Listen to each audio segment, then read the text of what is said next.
ಶ್ರೀಲಂಕಾ ವಿರುದ್ಧ ಸರಣಿ ನಡೆದು ಮುಗಿದಿದೆ. ಶ್ರೀಲಂಕಾ ವಿರುದ್ಧದ 3 ಟಿ20 ಪಂದ್ಯಗಳನ್ನು ಟೀಂ ಇಂಡಿಯಾ ಕ್ಲೀನ್ ಸ್ವೀಪ್ ಮಾಡಿದ್ದು 3 ODIಗಳ ಪೈಕಿ ಒಂದನ್ನು ಟೈ ಮಾಡಿಕೊಂಡು 2 ಪಂದ್ಯಗಳಲ್ಲಿ ಸೋತು ಬ್ಲೂ ಬಾಯ್ಸ್ ತವರಿಗೆ ಹಿಂತಿರುಗಿದ್ದಾರೆ.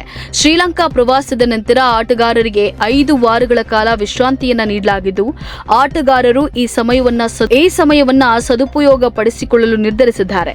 ಸಮಯವನ್ನ ವ್ಯರ್ಥ ಮಾಡದೆ ಆಟಗಾರರು ದೇಶೀಯ ಕ್ರಿಕೆಟ್ ಆಡಲು ಸಜ್ಜಾಗಿದ್ದಾರೆ ಎಂದು ವರದಿಯಾಗಿದೆ. ಸೆಪ್ಟೆಂಬರ್ 19ರಿಂದ ಬಾಂಗ್ಲಾದೇಶ ಹಾಗೂ ಟೀಂ ಇಂಡಿಯಾ ನಡುವಿನ ಟೆಸ್ಟ್ ಸರಣಿ ಆರಂಭವಾಗಲಿದೆ. ಇದಕ್ಕೂ ಮುಂಚೆ ಟೀಂ ಇಂಡಿಯಾ ಆಟಗಾರರಿಗೆ ವಿಶ್ರಾಂತಿ ನೀಡಲಾಗಿದ್ದು ಸ್ಟಾರ್ ಆಟಗಾರರು ಸಮಯವನ್ನ ವ್ಯರ್ಥ ಮಾಡದೆ ಸದುಪಯೋಗ ಪಡಿಸಿಕೊಳ್ಳಲು ದೇಶೀಯ ಕ್ರಿಕೆಟ್ ಆಡಲು ನಿರ್ಧರಿಸಿದ್ದಾರೆ ಎಂದು ತಿಳಿದುಬಂದಿದೆ. ಟೀಂ ಇಂಡಿಯಾದ ನಾಯಕ ರೋಹಿತ್ ಶರ್ಮಾ ಹಾಗೂ ಕಿಂಗ್ ಕೊಹ್ಲಿ ದುಲೀಪ್ ಟ್ರೋಫಿ ಆಡಲಿದ್ದಾರೆ ಎನ್ನುವ ಸುದ್ದಿ ತಿಳಿದುಬಂದಿದ್ದು ಈ ಟ್ರೋಫಿಯ ಪಂದ್ಯ ಯಾವಾಗ ಶುರುವಾಗಲಿದೆ ಎನ್ನುವುದರ ಬಗ್ಗೆ ಇನ್ನೂ ಯಾವುದೇ ಖಚಿತ ಮಾಹಿತಿ ಲಭ್ಯವಾಗಿಲ್ಲ.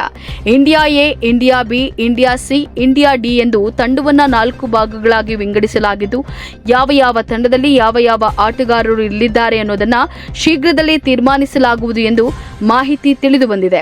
ರಾಷ್ಟ್ರೀಯ ಚಾನೆಲ್ 1ರ ವರದಿಯ ಪ್ರಕಾರ ಈ ಟೂರ್ನಿ ಸೆಪ್ಟೆಂಬರ್ 5ರಿಂದ ಶುರುವಾಗಲಿದ್ದು ಶುಭ್ಮನ್ ಗಿಲ್, KL ರಾಹುಲ್, ಸೂರ್ಯಕುಮಾರ್ ಯಾದವ್, ಕುಲ್ದೀಪ್ ಯಾದವ್, ಅಕ್ಷರ್ ಪಟೇಲ್ ಈ ಟೂರ್ನಿಯಲ್ಲಿ ಆಡುವ ಸಾಧ್ಯತೆ ಇದೆ ಎಂದು ತಿಳಿದುಬಂದಿದೆ.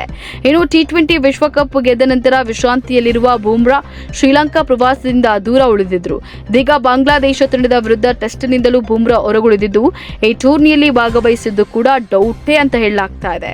ಇನ್ನು ಟೀಂ ಇಂಡಿಯಾದ ನಾಯಕ ರೋಹಿತ್ ಶರ್ಮಾ 8 ವರ್ಷಗಳ ನಂತರ ದೇಶೀಯ ಕ್ರಿಕೆಟ್ನಲ್ಲಿ ಕಾಣಿಸಿಕೊಳ್ಳಲಿದ್ದು ಟೀಂ ಇಂಡಿಯಾದ ಸ್ಟಾರ್ ಆಟಗಾರರ ಕಾಳಗ ನೋಡಲು ಫ್ಯಾನ್ಸ್ ಕಾತುರದಿಂದ ಕಾಯ್ತಾ ಇದ್ದಾರೆ. ಮತ್ತಷ್ಟು ಸುದ್ದಿಗಳಿಗಾಗಿ ನೋಡ್ತಾ ಇರಿ ಪಬ್ಲಿಕ್ ನ್ಯೂಸ್ 24x7. ಇದು ಸತ್ಯದ ಧ್ವನಿ.